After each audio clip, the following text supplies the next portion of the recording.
গতরাতে আমার Twitter account hack করে নোংরা একটা পোস্ট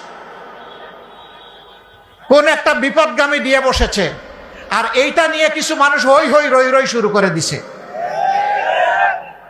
হ্যাঁ, আমরা ডাকাত ধরে ফেলেছি। কোন জায়গা থেকে এটা করা হয়েছে এটা আমরা চিহ্নিত করে ফেলেছি। ইতিমধ্যে জাতির সামনে আমরা উন্মুক্ত করে দিয়েছি। একদম ফকফকা উজ্জ্বল ভাবে আমরা জাতির সামনে এটা তুলে ধরবো। মনে রাখবেন, হাসিনার মতো ফ্যাসিস্টকে পরোয়া করি না, অন্য কোনো ফ্যাসিস্টকে পরোয়া করার কোনো প্রশ্নই উঠে না।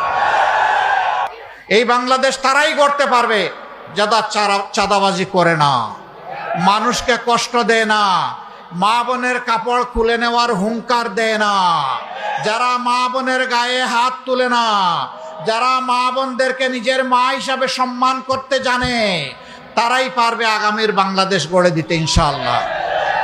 আমরা 11টি দল আমরা ঘোষণা দিয়েছি, চাঁদা আমরা নিব না, চাঁদা আমরা কাউকে নিতেও দেব না। আমরা ঘোষণা দিয়েছি দুর্নীতি আমরা করব না, নিজের বগলের নিচে কোনো দুর্নীতিবাজকে আমরা প্রশ্রয় দেব না।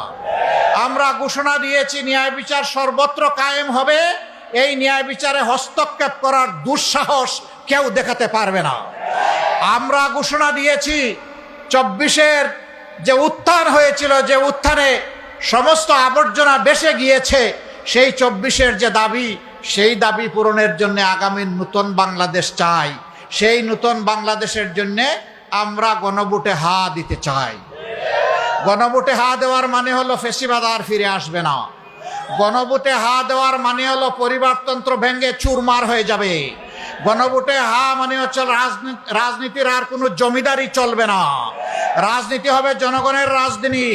আল্লাহকে সাক্ষী রেখে, আপনাদের এই হাজার জনতাকে সাক্ষী রেখে ঘোষণা করছি, আমরা জামাতে ইসলামীর বিজয় চাই না, আমরা বাংলাদেশের 18 কোটি মানুষের বিজয় চাই।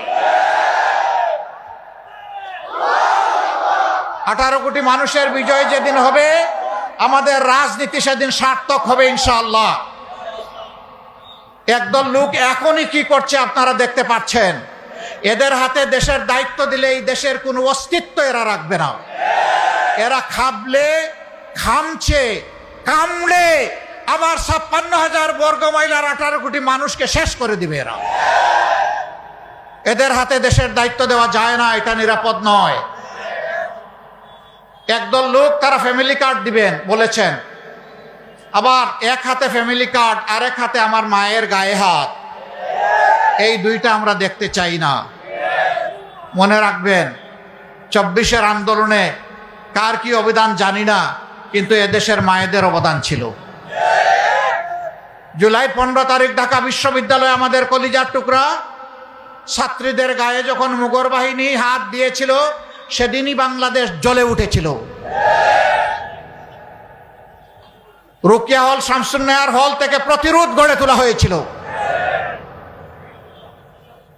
আগস্টের 4 তারিখ উত্তরার রাস্তায়, রাজপথে আমার মা 10 মাসের বাচ্চা কুলে নিয়ে রাস্তায় নেমে এসেছিলেন। সাংবাদিক বন্ধুরা প্রশ্ন করেছে, আপনি এই সাংঘাতিক কাজ করতে গেলেন কেন? তিনি বললেন, কি করেছি সাংঘাতিক কাজ? যে এই অবুঝ শিশু কুলে নিয়ে, বুকে নিয়ে মুহুর্মুহু গুলি, আর একটার পর একটা লাশ পড়ছে, আপনি এখানে আসলেন কেন? এই ভদ্র মহিলা বলেছিলেন, সো হোয়াট, কি হয়েছে? সন্তান কি আমার একটা? আজকে সারা বাংলাদেশের রাজপথে কোটি কোটি যুবক যুবতী, তরুণ তরুণী যারা নেমেছে, শিশুরা যারা নেমেছে, এই সবগুলো আমার সন্তান। আমি সেই সন্তানদেরকে সাহস যোগাতে এসেছি যে তোমরা বীর মায়ের সন্তান, সামনে এগিয়ে যাও, হয় শাহাদত না হয় ফ্যাসিবাদের পতন, মাঝখানে কিছু নাই। এই মাদেরকে ভুলে গেছেন? এই মাদেরকে ভুললে চলবে না।